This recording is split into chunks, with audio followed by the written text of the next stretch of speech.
السلام علیکم ورحمۃ اللہ وبرکاتہ۔ الحمدللہ الذی کفا والسلام علی عبادہ الذین اصطفی، اما بعد فاعوذ باللہ من الشیطان الرجیم، بسم اللہ الرحمن الرحیم۔ آج کی اس پربہار مجلس میں میرا موضوع سخن ہے مسلمانوں کی تباہی، اس کے اسباب اور حل۔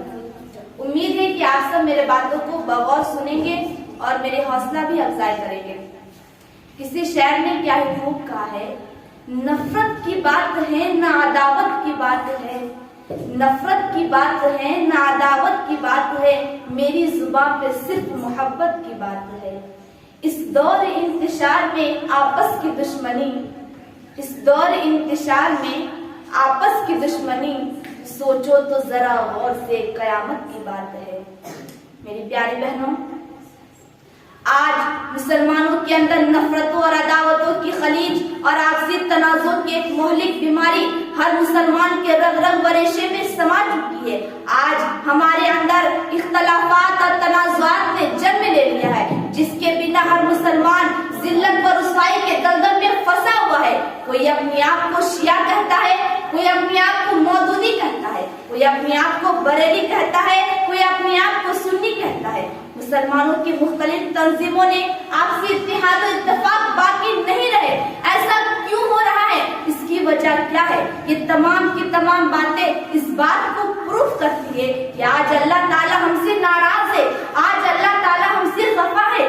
میری پیاری بہنوں، آج سب سے بڑی وجہ یہ ہے کہ آج ہمارے دلوں سے قرآن کریم کی عظمت جا چکی ہے۔ آج ہم نے قرآن کریم کو بھلا دیا ہے۔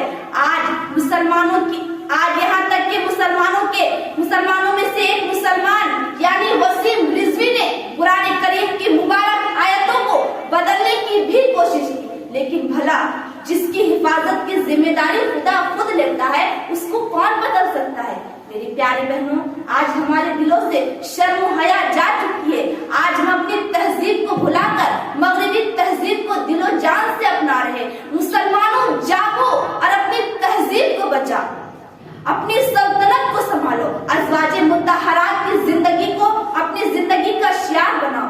کسی شاعر نے کیا ہی خوب کہا ہے، یہ خاموش مزاجی تمہیں جینے نہیں دے گی، یہ خاموش مزاجی تمہیں جینے نہیں دے گی، اس دور میں جینا ہے تو کوہرام مچا دو۔